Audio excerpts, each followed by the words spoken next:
That we always love to have folks either let us know the types of tests that they would like to see. Some of our best test of the months have been themed and to particular issues that people have wanted to focus on. And then likewise, if you have tests that you have done with your organization that you'd be willing to share, willing and able, please let us know.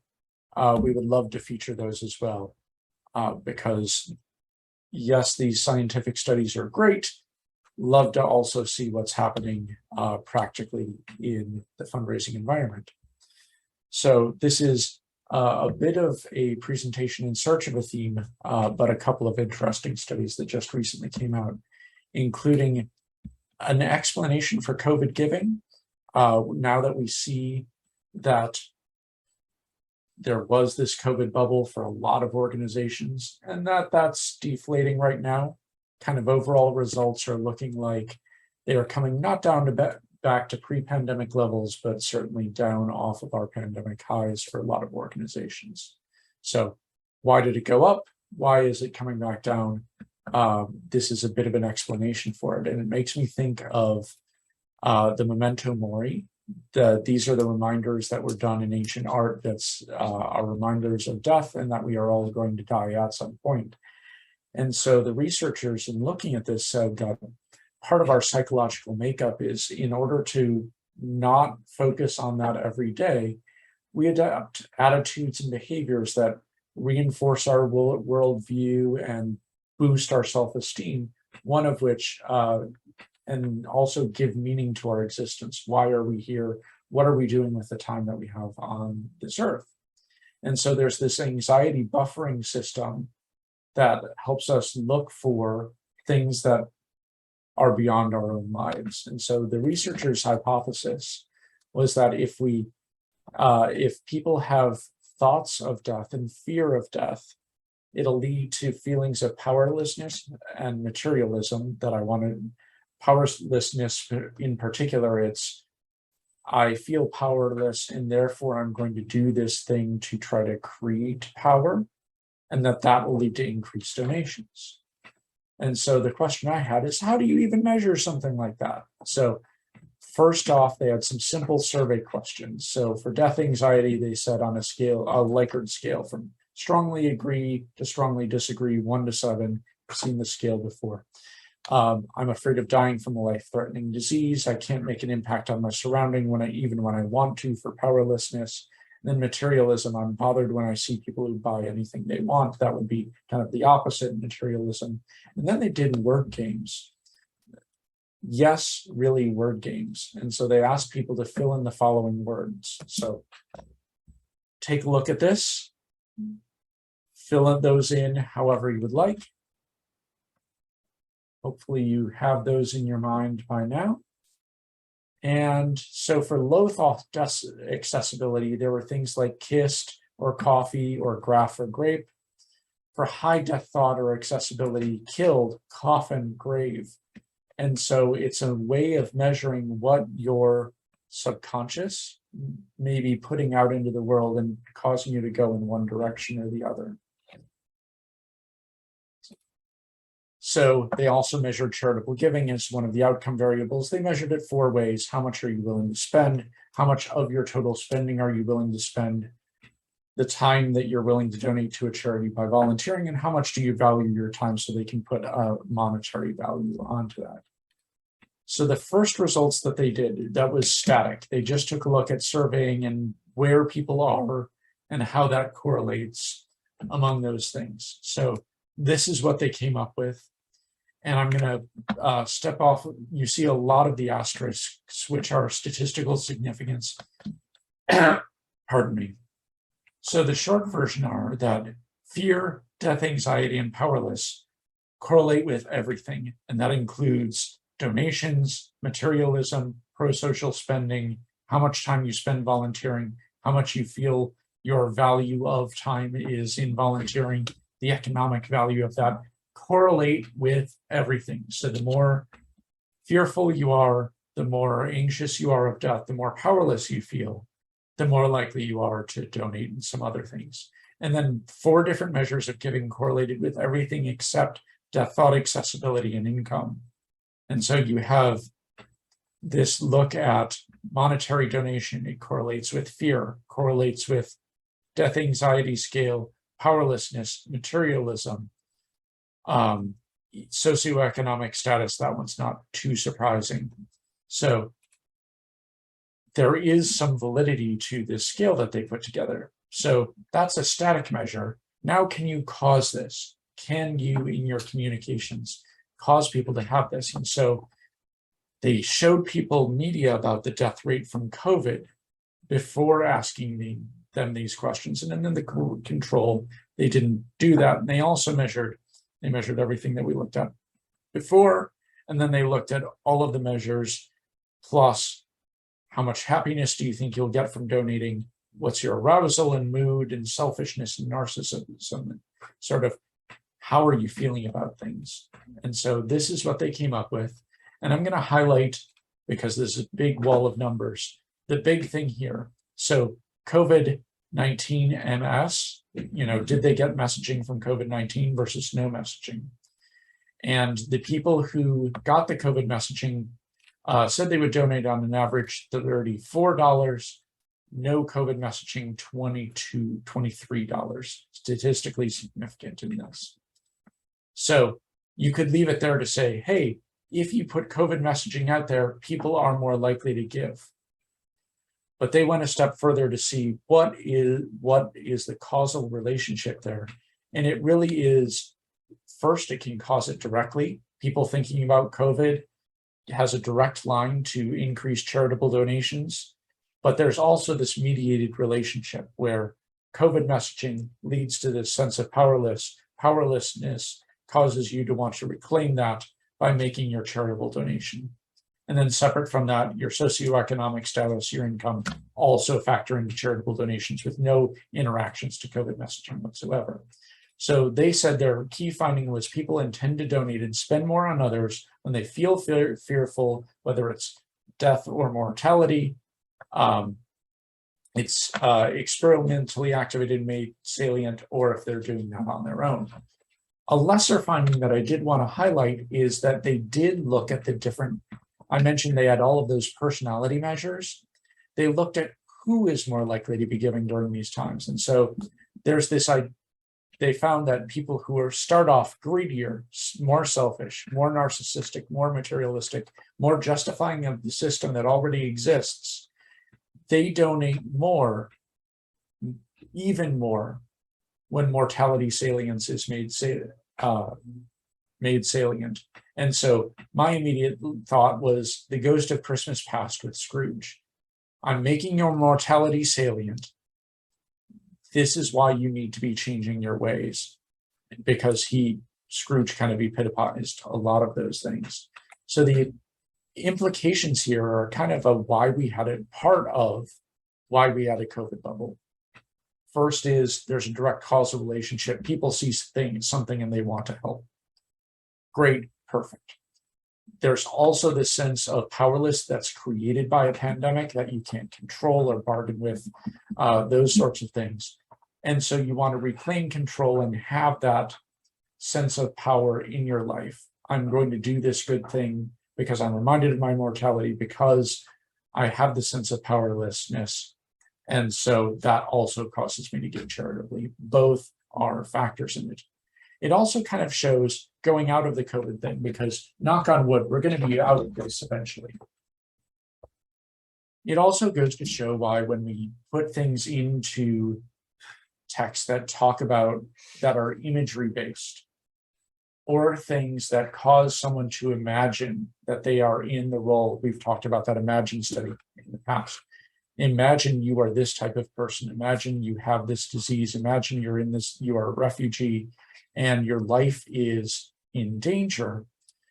And then those types of stories that personalize the work, it's part of why that's impactful. We remember that we are all mortal, and that we have this sense that we need to plant the trees in whose shade we aren't going to rest under. So that was the COVID study. Any questions on any of that?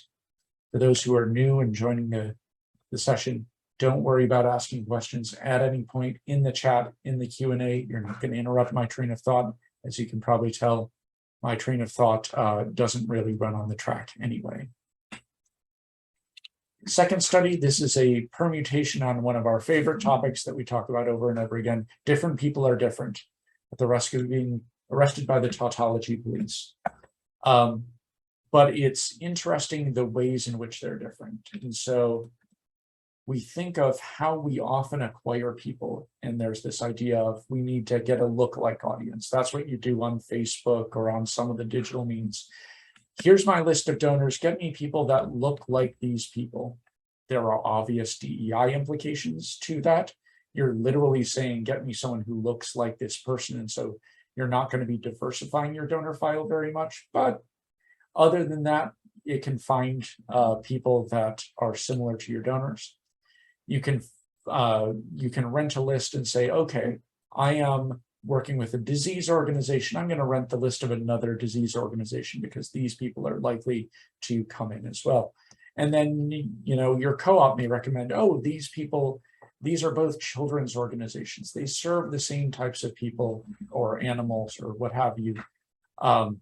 They're going to be in a similar sort of place. So who's the next best person to acquire? And we have a question in the chat. How can this concept be applied when trying to cultivate plan giving commitments without being creepy? Oh man, and without being creepy is really the key phrase there. And you're wanting to choose phrases that talk about the legacy that someone will be leaving.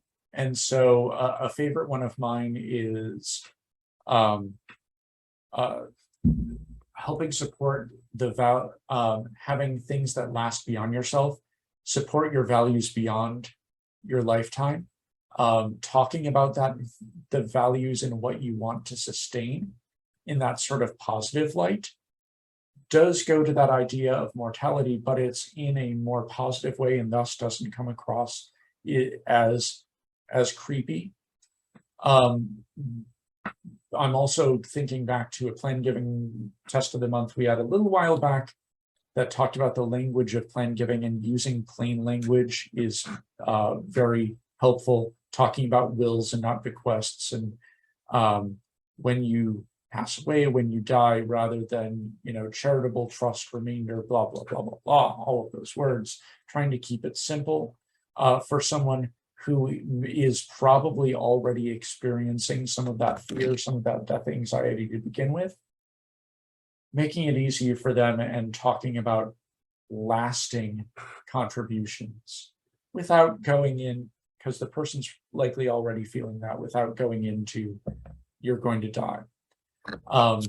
There is some literature that talks about how bringing in information about how things like spendthrift heirs messaging can be effective. You know, people generally will waste your inheritance if you just leave it to them, so leave it to a charity instead.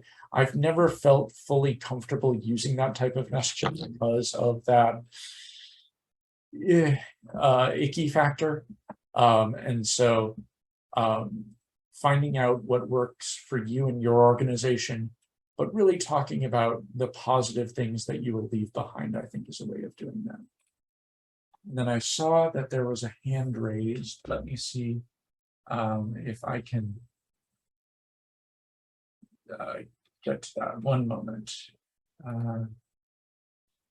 Okay, I no longer see that hand raised. My apologies. So if you do have a question, please put it into the chat or into the Q&A. If you raise your hand, I will also try to turn it on so that you can speak at the same time. That doesn't always work for me. My apologies in advance. So thinking about who the next best person is to acquire, they went to Australia, and researchers were able to get donor data from 52 organizations, 1.5 million donors. across Australia, across a number of years, and across all of these different organizations, all anonymized. And then they said, what of these donors give to multiple organizations? And then what are the ties between these organizations? And they'll talk about it in terms of ties between the organizations and interrelationships, when it's also, how does a donor behave? What organizations do donors give across? Part of why I chose this study is there are really pretty pictures in this study. So it's well worth a look, links on the previous page. But they looked at the shared number of donors between organizations. And what they did was they looked at the edges and the darker lines and the thicker lines that you can see here are organizations that share with a lot. So you can see, oh, organization 31 down here, that's an organization that has a lot in common with a lot of other organizations, probably a larger organization. In this study, 3/4 of the organizations shared donors with every other nonprofit in the sample, 3/4 of them. And you can see there are some smaller organizations out here, but just a reminder that charitable people give charitably and across so many different types of organizations. But probably more salient than this is looking at the shared percentage of donors. It's not as impactful if an organization with 1 million donors shares 1,000 donors with another organization as if they have 10,000 donors. What percentage of your donors are you sharing with other organizations?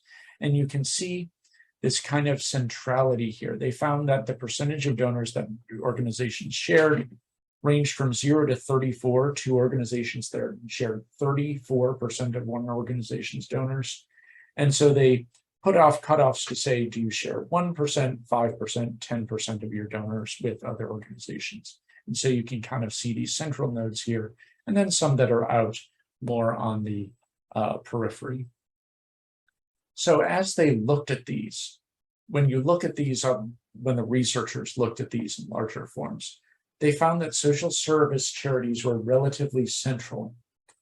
And they found that international and environmental organizations were relatively peripheral. Now, that could be a factor of the sample of the studies. If you have more social service organizations, there are going to be these tighter knit groups. And they made sure that they looked at that. And they also said, peripheral versus central locations aren't necessarily good or bad. They just are. If you're out on the fringes of this graph, it could be that you have fundraising weakness. You're not getting donors from other organizations. On the other hand, you may be the best organizations because you could be monopolizing a niche and have donors that few other organizations have. You're better at guarding your donors. So it's neither good nor bad, it just sort of is. And it gives us some instructions about what types of donors go into this. So then they looked at different clusters to say, of these different types of organizations, which are the organizations that bind together according to the math, and which are the ones that are out? And they found 5 clusters.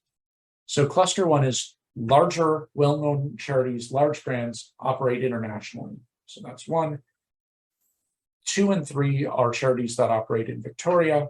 And then there are organizations that operate in Queensland, 2 different states within Australia. And people who give to one of those are far more likely to give to the other ones of those. Number 4 is charities with a predominantly national focus that operate in or that are local, but not in Victoria or Queensland. And then number 5 was one organization that didn't fit anywhere else. They were tied to a particular religious group. And so they tended to have donors that other people didn't have as well. So when you look at this cluster analysis, here's an easier way to look at it. International, local, national, religious. And so it wasn't lookalike modeling. It wasn't what type of cause is it. It wasn't what type of people or animals or whatever else are served. It was location, location, location. Where do you have your impact? That people tended to group around. Donors who give to international charities, national, local. Not saying there weren't other crossovers, but those were the strongest clusters.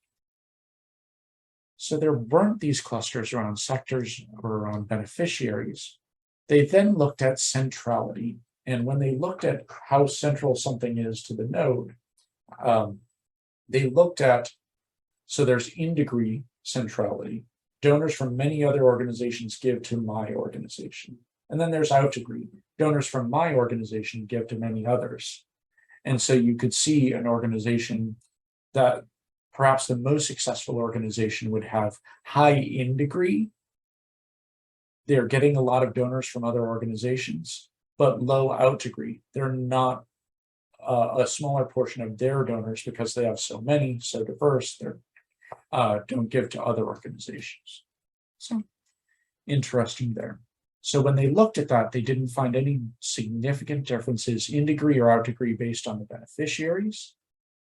They didn't find a significant difference across charity subtypes or sectors, but they did find that geographically, regional charities had lower in degree scores. That means that fewer other charities shared at least 1% of their donors with these regional charities. And that international charities had lower out degree scores. They're the Roach Motels. Once you check in, you don't check out. They're least likely to have at least 1% of their donors giving to other charities. So going back to the question that we had at the top, wasn't looking like, it wasn't sector, it wasn't people, it was giving to the same geographic area of impact. So a fairly interesting result. Not to say that if you have a list that's working for you, don't stop using that list by any means. But it may be less that this is another disease charity, but that this is another national charity. If you're an international organization, it may be less that they're doing similar work to you, but that they're doing it in similar places. Interesting that people have those different kind of powers of 10 level where they support. Questions on this or on our COVID study or on, I'll also open it up to the random questions, things that may or may not apply to any of the tests, but you want to ask someone or our esteemed group here today. While you're writing in those questions in the Q&A and the chat, thank you so much for coming. My two pleas. First is, would love to have any test results that you have that you want to share. There's one that just came up in our organization that I'm looking forward to being able to share with the group. Oh, I have a hand raised, so I'm going to call on Barbara. Barbara, I'm going to try to allow you to talk. Barbara, are you there? I'm here. Can you hear me? I can. Nick, I'm wondering, at Best Friends, we don't do a lot of geographic targeting of our messages. I'm wondering if other organizations do, and if you're acquiring people with geographic targeting, do we need to then continue to speak to them in that way? I would say that this tends to indicate that, yes, it's helpful that if you do acquire someone that way, you would want to continue through and treat them in the same way throughout. That this would tend to indicate that there are local people, that there are national people, and that there are international people. I'm of course overgeneralizing, but that people would tend to have a type around that sort of thing. I know that localization, even for national organizations, can be very helpful. Perhaps that's, I have always thought of that as a benefit of personalization and customization. This person understands me, they understand where I'm giving, but it may be that it's taking a message that was national and making it local to find a different type of donors from what I found in the past. So when I was at MAD, we did a test where we allowed different states to submit different stories. And I, being young and being an idiot, I view that as the idiot part up until about last Tuesday. Hopefully. I didn't check to see that they had identifiable local information in the story that they submitted. 3 of them did. Those pieces had more than 50% response rate more than the other ones because they simply showed their work. They're saying this is a local story to you. So whether that's through personalization or through finding those local donors, not sure which, but very profitable either way. But because there are these types, it would tend to indicate that once you have someone hooked with their location of choice, you would want to continue playing back to that. Not that you wouldn't experiment with other things. It could be an accident, just like channel. Could be an accident of history about how someone came in.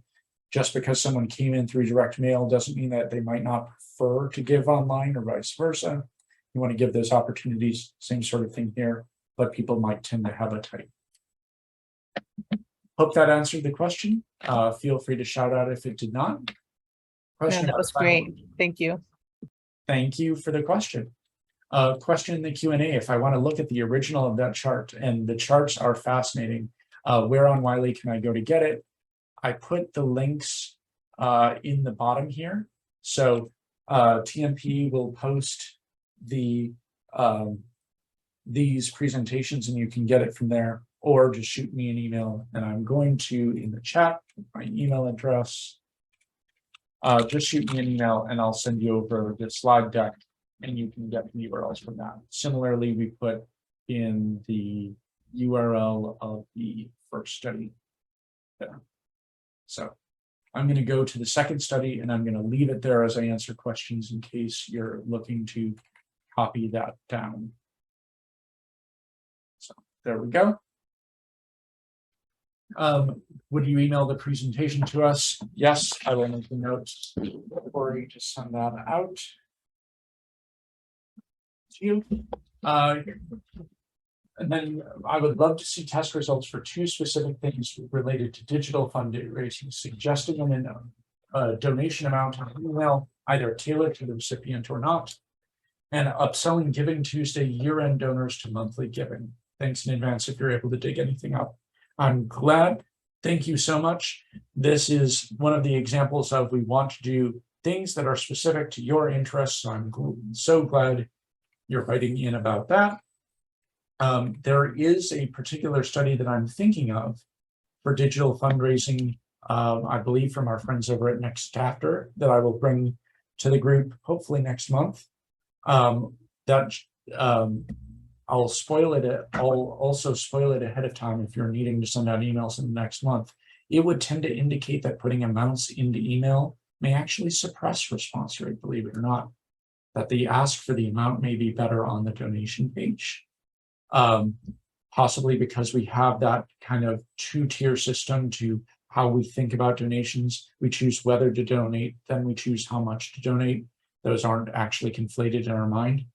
And then upselling Giving Tuesday or year-end donors to monthly giving. I'm going to have to do some digging on that. I'm going to do some more digging about suggesting donation amounts and emails. To your point, I suspect that if you tailor that amount to the person, you're going to get better response. But I'm always surprised by some of these studies, so I will dig into those. So if I don't read it, it won't happen. So suggesting amount in email and Giving Tuesday year-end donors to monthly. The one thing that I've seen across a few studies in upgrading to monthly giving is every time I have seen someone test talking about the benefits to the person for doing monthly giving versus the benefits to the organization for monthly giving, benefits to the organization went out. So it's the messaging around it's easier, you won't have to go through the hassle, those sort of convenience messaging. I've not seen those beat the if you give, we will have your money on hand if disaster strikes. That type of organizational will be able to budget, will be able to do long-term projects. Those types of messaging will usually tend to win out in my experience. But I'm shooting from the cuff, shooting from the hip, speaking from the cuff, not the reverse. So I will work to dig those up. And if anyone has tests along those lines, can answer Gaby's question, would love to have those presented by someone else, because I know folks get tired of me talking on these all the time. I don't see any other questions, so feel free to shoot it out with topics. Feel free to shoot out any tests that you have. Would love to feature them. I'll do some digging, and feel free to shoot me over an email if you would like a copy of the slides before the video goes live. Thank you much, and y'all have a great day.